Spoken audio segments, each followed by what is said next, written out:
and welcome to the ComForConnections podcast. In this episode, Dementia Care Navigation, Facts, Figures, and Best Practices, we are joined by Kristen Moore-Bennett, Health Systems Director at the Alzheimer's Association.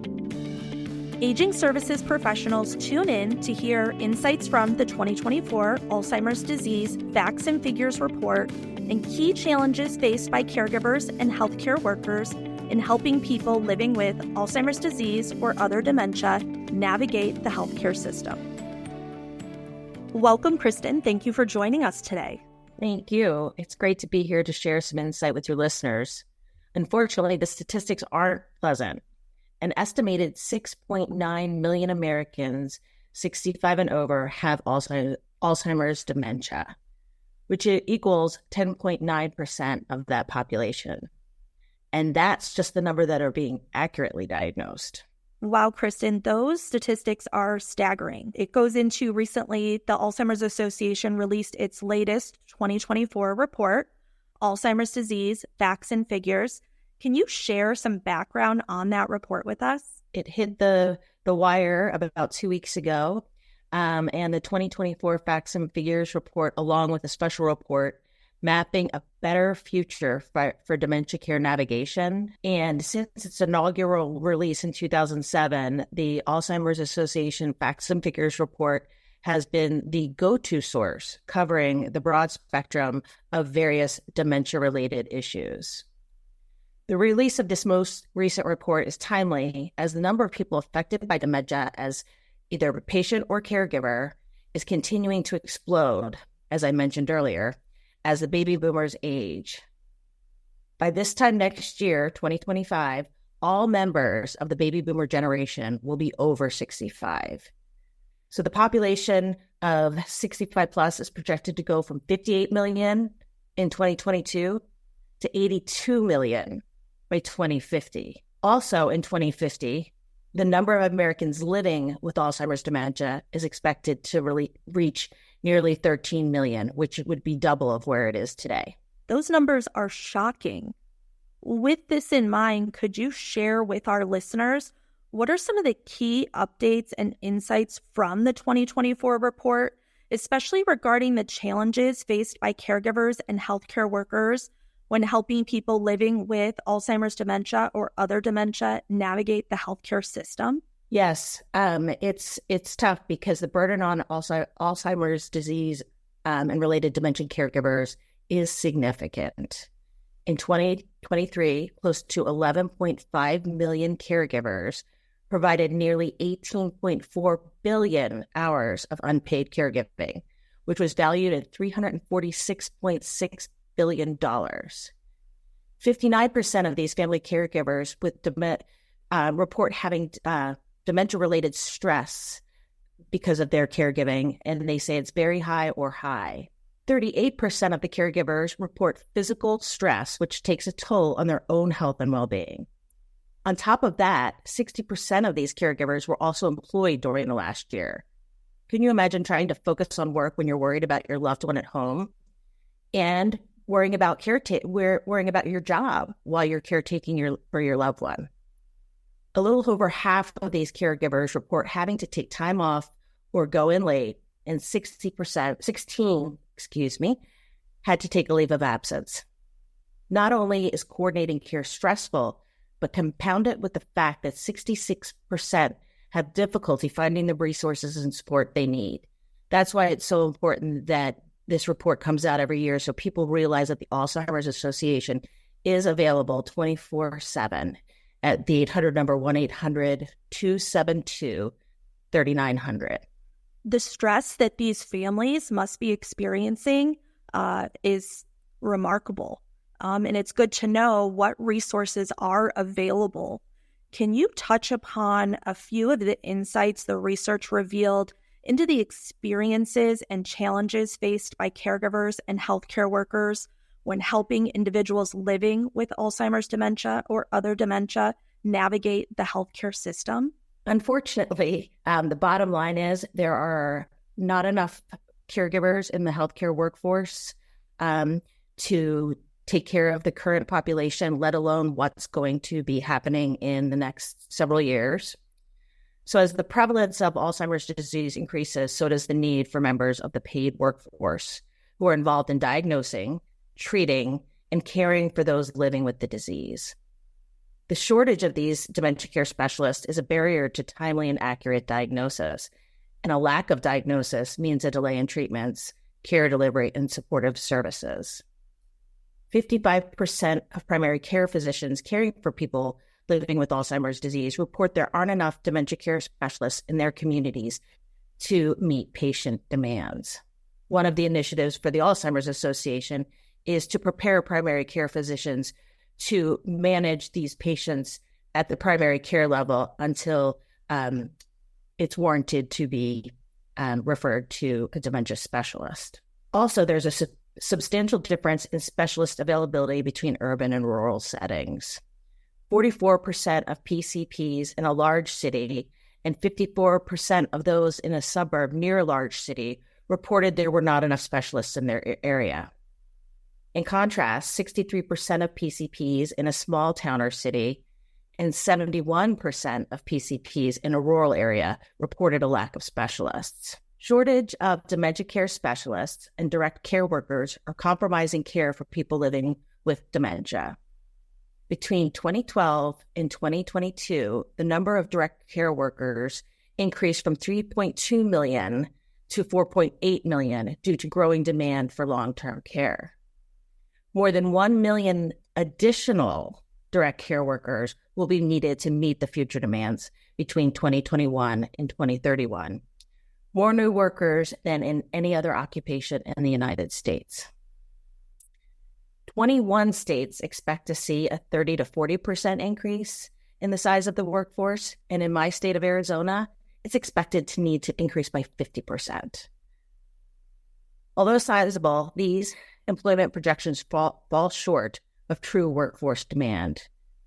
It probably wouldn't surprise you that turnover rates remain high, estimated at 77% annually for direct care workers and 99% for nursing assistants in nursing homes. Kristen, those statistics are quite a lot to look at. And while you were reviewing them, I kept thinking, oh my goodness, that is a lot of information and heartbreaking to hear. And what it sounds like you're describing is that really there is a lack of dementia care specialists, but really we need to have the primary care involved more, especially in these rural areas, to be available for these individuals that need care and diagnosis. Exactly. And what it really comes down to is dementia care navigation.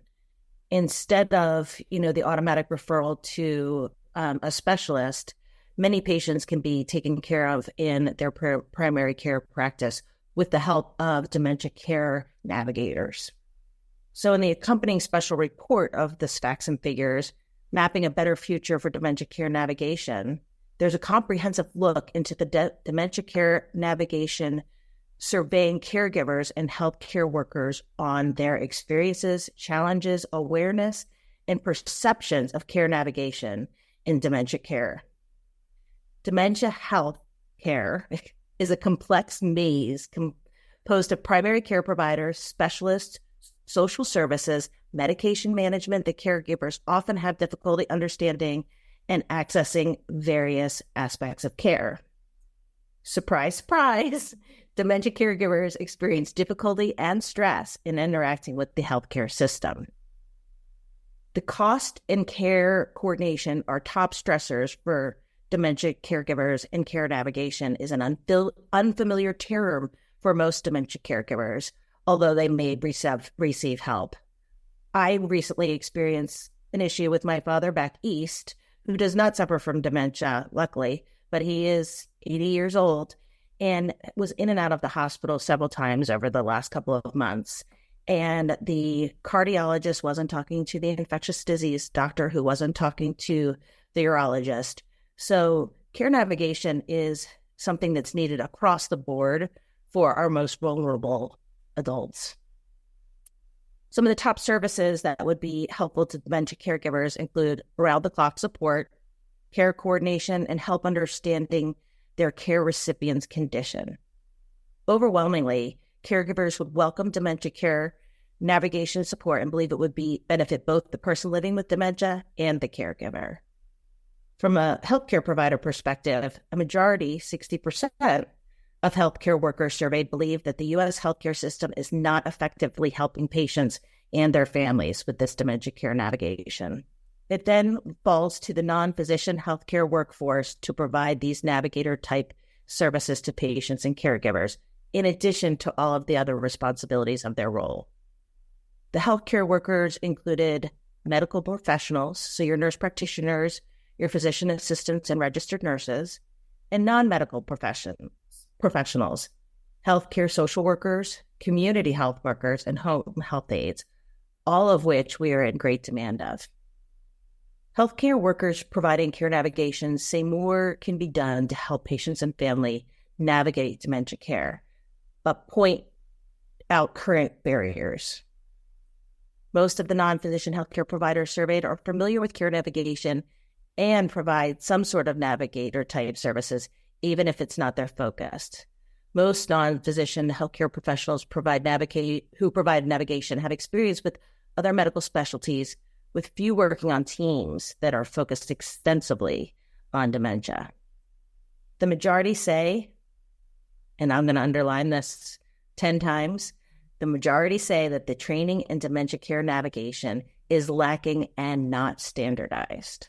Absolutely, Kristen. Care navigation, like you said, even with your own example, it's so important for, of course, our dementia clients, but it's important all around. So it's really important to consider this and what our training will look like and how we'll hopefully improve this process. As we near the end of this episode, are there any additional best practice considerations that you share with physicians, nurses, case managers, and other aging services professionals, especially with your work through the Alzheimer's Association? First and foremost, I say keep up the good work to those people that are helping provide care for our aging loved ones. They are a generation that deserves respect and the utmost of care. And here are some of the next steps forward, basically bolstering the future of dementia care navigation.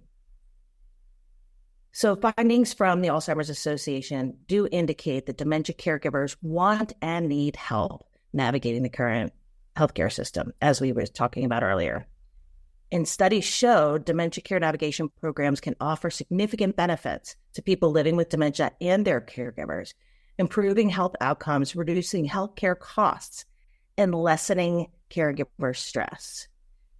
And underlining the caregiver stress, it's not unheard of for the caregiver to predecease their loved one due to the stress associated with their own health in caring for them. Unfortunately, these care navigation programs are not widespread across the country. We're hoping that this report will be a catalyst for change. The report identifies 3 initial efforts that can be taken to advance dementia care navigation across healthcare. First, formalize dementia care navigator roles and build expertise in dementia care. This one's a biggie for me. Number 2, incentivize and reward care coordination in dementia care navigators. Third, leverage technology to create direct lines to dementia care navigators. So by formalizing the dementia care navigator's role, we will build expertise in dementia care. Our survey found many healthcare workers are performing care navigator duties, like I said earlier, additional to their other responsibilities. So practices and health systems should explore opportunities to transition from an ad hoc navigation support to formalizing dedicated dementia care navigator roles. By formalizing these roles, it provides an opportunity to integrate care navigation into existing medical teams, ensuring people living with dementia and their caregivers are supported throughout the disease continuum. Our survey identified community health workers, social workers, and home health aides as being best suited to be dementia caregivers. These professionals are typically trained as generalists.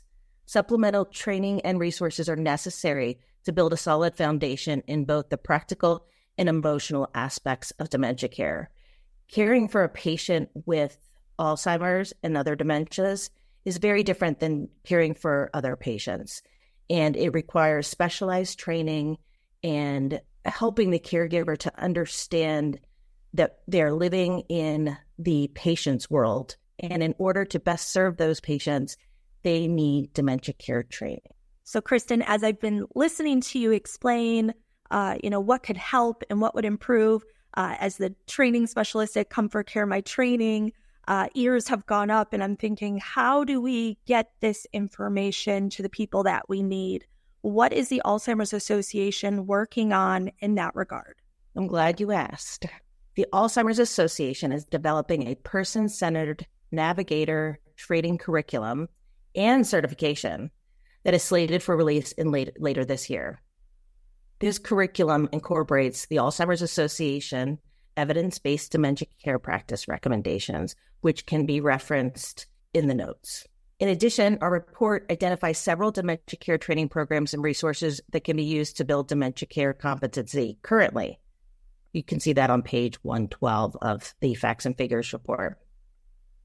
Dementia care training has the potential to increase the proficiency of care navigators, ensuring that they are well equipped to meet the distinct needs of individuals living with dementia and their caregivers. Back at it, incentivize and reward care coordination in dementia care. Healthcare workers in our survey say current reimbursement rates fail to incentivize dementia care and are one of the greatest barriers to dementia care navigation. These healthcare workers strongly believe that alternative payment models are important in providing future care coordination for people diagnosed with dementia. Without these new payment models that reward care coordination, many providers are ill-equipped to provide robust dementia care navigation support and services. Thank you, Kristen, for outlining that information. Is there any update on CMS and how they are supporting dementia care management ongoing? Most definitely. It's a good, quote unquote, time to be in the dementia care space. There has been a lot of news about dementia care, bringing it to the forefront of people's minds. And in July, the Centers for Medicare and Medicaid Services, basically CMS, is launching an 8-year pilot program in dementia care management. So it's called the GUIDE model. The GUIDE model is the Guiding and Improved Dementia Experience. And then it's supposed to test an alternative payment model to incentivize health systems that provide dementia care navigation. If you haven't picked up on it, I think it's really important to incentivize people to pay attention. So this new payment model will help enable smaller practices, rural practices, and inner city health centers that traditionally do not have the financial resources an opportunity to deliver dementia care navigation. This is for a traditional Medicare Part A and B patient. Medicare Advantage programs, some of them already have some meat in them when it comes to dementia care navigation. There are opportunities to build on this model and other successful models currently in place at larger health systems to implement dementia care navigation in a variety of practice settings. It's important to leverage technology to create direct lines to dementia care navigators. Dementia caregivers want and often need around-the-clock support to address urgent care needs. Kristen, thank you for that information. Can you expand a little bit on what the support will look like for our caregivers and what the Alzheimer's Association provides in regards to support? Yes. In the survey, dementia caregivers reported that the most valuable service that care navigation could offer would be a 24/7 helpline. The Alzheimer's Association currently offers a 24/7 helpline that I mentioned earlier that performs some navigation activities, such as assisting individuals with Alzheimer's or other dementia and their caregivers with recommendations for finding qualified care providers, general information about legal, financial, and care decisions, and referrals to local programs and services like yours. Ideally, access to this kind of 24/7 assistance could be connected directly with an individual's healthcare team, enabling around-the-clock support, which is why a 24/7 helpline was mandated for the new GUIDE model, as well as respite care, which I think is fantastic. Several companies are exploring on-demand, virtual, and app-based dementia care navigation. These digital platforms can be used to offer dementia caregivers and people living with dementia easier access to resources, appointment scheduling, and direct communication with their care navigators. These digital solutions should be viewed as complementary to traditional communications, such as phone calls and in-person visits. To be effective, these technologies must be user-friendly and accessible to all caregivers, and compatible with any platform used by healthcare providers. Kristen, that is so exciting that there will be something available that can be there for caregivers just as a resource 24/7. Something that I can't help but think back to is how many of our offices throughout the year are doing fundraising efforts for the Alzheimer's Association, and hearing you talk and go through just this one portion of what you guys have researched and gone through, it just shows us what these dollars are going towards and the difference that that's going to make, and how there are going to be programs and trainings that are available to keep helping with Alzheimer's and dementia. So that is fantastic. Kristen, where can our listeners download the 2024 Alzheimer's Disease Facts and Figures report? And can you share any other resources that they should consider as well? Well, first of all, I wanted to thank you for your support in your fundraising. The monies that are raised go towards multiple missions within the Alzheimer's Association, care and support programs, education programs, my role as a health systems director in helping enact some sort of change within procedures and processes within the health systems. We have a very, very strong advocacy department that pulls through a lot of really good legislation. So we appreciate that you know that those dollars are going to good work. In order to download the very robust 2024 Alzheimer's Disease Facts and Figures report, you can go to https://www.alz.org/dementia/facts-figures. And keep in mind, the 24/7 online support is in multiple languages, and it is 24/7. And even if it's just in the middle of the night and a caregiver doesn't know what to do next, give them a call. They're there to help, as are many other community-based organizations that are out there wanting and willing to support patients and their caregivers, as well as the providers. Listeners, we will also have the link to this year's Facts and Figures report in our show notes on our website. Kristen, thank you so much for joining us today. Thank you so much for the work that you do and for sharing this important information for aging services professionals. Thank you, Kristen. And listeners, we will also have the link to this year's Facts and Figures report in our show notes on our website. Again, thank you, Kristen, for joining us today. Thank you for the work that you do and for sharing this important information for aging services professionals. It's been a pleasure. I look forward to the day when we're talking about brain health as opposed to reacting to the dementia crisis. Listeners, to view resources, show notes, and access more ComForConnections episodes, visit ComForConnections.com. You can also subscribe and listen to our podcast on your favorite app. Thank you for listening and helping older adults live their best life possible.